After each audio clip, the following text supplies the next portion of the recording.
Today we're going to be doing another tier list, and in this tier list we're going to be ranking Batman villains based on how scary they are. As you can see, the list is comprised of 6 different tiers, starting with Goofy. This is for the villains that no one takes seriously. Followed by Smash, which is, that's pretty self-explanatory. Next up we have I Win, which is, if we were in a 1v1 scenario and I was fighting this person, I think I'd win. The next 3 tiers are Kinda Scary, Scary, and Nightmare. Now kicking off this tier list, we have Batman's most notorious villain, the Joker. I'm the Joker, baby! Now this guy may just seem like a dude in clown makeup, but he's actually pretty fucking scary. I would argue he's probably one of the scariest Batman villains. He has next to no morals. He's done pretty much every single crime under the sun. And despite the way he looks, he's actually pretty intelligent. This man is a straight up psychopath. He even cut off his own face. But did you guys know that the Joker actually hates Nazis? Huh? That's right. In the comic crossover event between Marvel and DC, the Joker decided not to team up with the Red Skull because he found out he was a Nazi. But the reason why he doesn't like Nazis is not because he has some kind of moral high ground. You see, the Joker is, he doesn't really care about the horrific war crimes that they committed. He just doesn't like traitorous bigots. Bruh. Which, that's probably the stupidest reason. What is bro cooking? Anyways, yeah, this dude will commit any number of horrific crimes if he thinks it's fun. And this dude just breaks out of prison like every other week, so he's a fucking nightmare. I'm putting him in nightmare tier. Next up we have Killer Croc.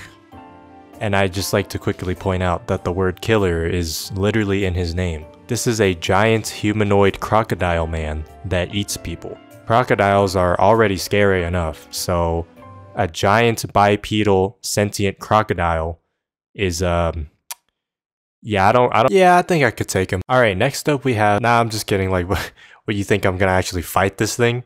Are you stupid or something? I'm gonna put him in nightmare tier where he belongs. Wow, we're off to a great start, guys. 2 in and they're both in fucking nightmare tier. Who wouldn't want to live in Gotham, huh? What a beautiful city. Next up we have Harley Quinn.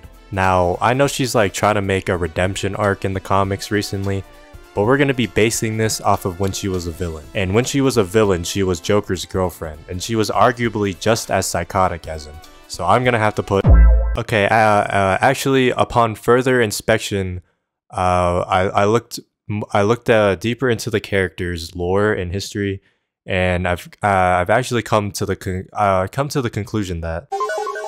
Next up we have Solomon Grundy, who is a giant fucking zombie man with super strength, who can only talk in grunts or in nursery rhymes.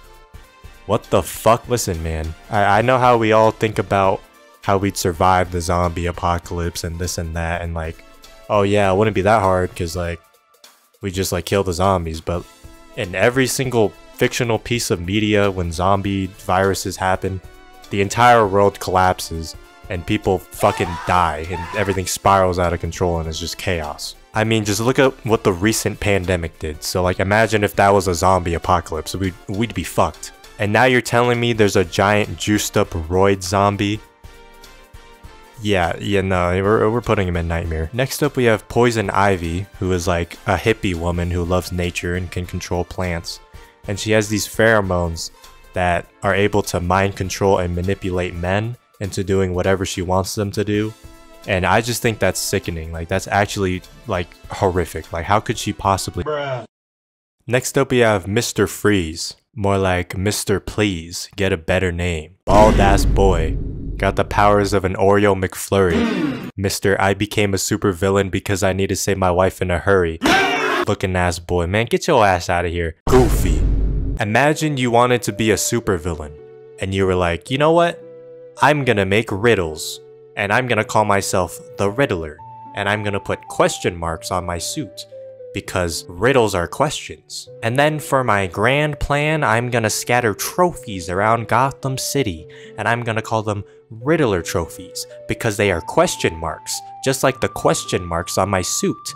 And then I'm gonna have Batman search for all of them, because I can't fight for shit. And then I'm gonna go live on twitch.tv. Ooh woo. Hey my little pog champs. Today we're gonna be starting a riot in Gotham Central, because I can't fight for shit. Fuck you, Riddler, you goofy ass bitch. Next up we have Victor Zsasz, who is, at first glance, he's pretty scary because he's actually a serial killer and each tally mark on his body is a person he killed. But then you gotta remember that he's just a normal ass human in a city of fucking freaks and monsters. So honestly, he's not even that bad.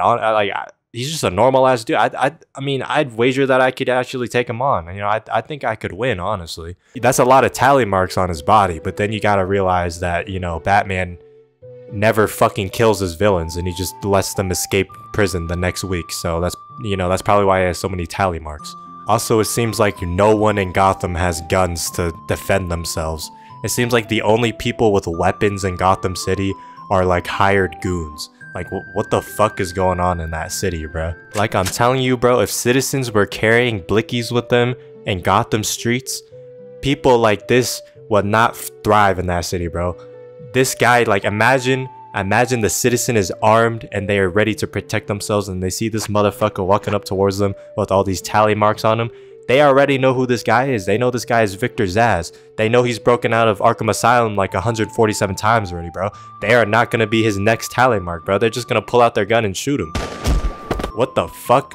I mean, it's mind-boggling how this guy even has this many tally marks to begin with. So yeah, I mean, this guy is not really that scary. I mean, I'm gonna put him in the I'd win category because literally any citizen in Gotham could end this guy's career. Next up, we have Ra's al Ghul, who is an immortal assassin fucking ninja warlord who has an army of ninjas that he trains to assassinate people. So, you know, I'd wager he's kind of scary. I mean, he might even be scary, actually. So I'm gonna put him in scary. Next up, we have Raz's hot daughter, Talia al Ghul. Now, she's also trained in the ways of the ninja, so she's just as deadly. She has the same access to the Lazarus Pit. So, you know, in many ways, she's almost basically like her father as far as the danger level. And for that reason, I'm gonna have to put her in Smash. Next up, we have Scarecrow. Now, this guy puts the scare in Scarecrow. He has the fear toxin, which he uses to induce your deepest, darkest fears.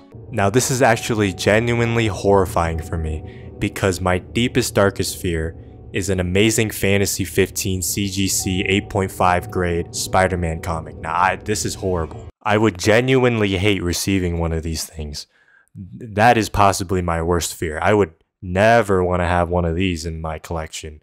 That is just horrifying to me. Please don't. But in all seriousness, this guy is pretty spooky. I don't think I would want to have hallucinogenic trips about scary things. So I'm gonna put him in scary. Next up, we have Red Hood.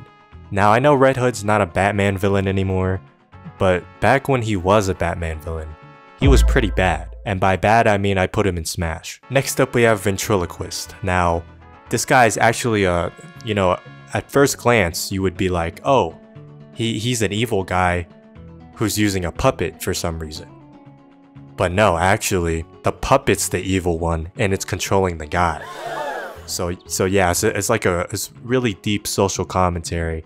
I don't think you'd understand. Not to get too political, but I put him in Goofy tier because, like, let's be honest, man. This shit is played out at this point. Dolls that can move are like they're so played out, bro. Just punt them somewhere. Like, what are they gonna do, bro? They're tiny, bro. That's like being scared of a midget. Next up, we have the other ventriloquist, and this time it's a woman. And you know what? This ranking might shock you actually, but I'm gonna have to put her in Nightmare because women scare me. Next up, we have Catwoman. Now, Catwoman, damn,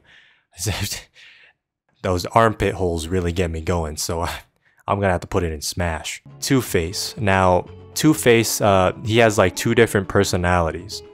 His dark side is more evil and aggressive, and his white side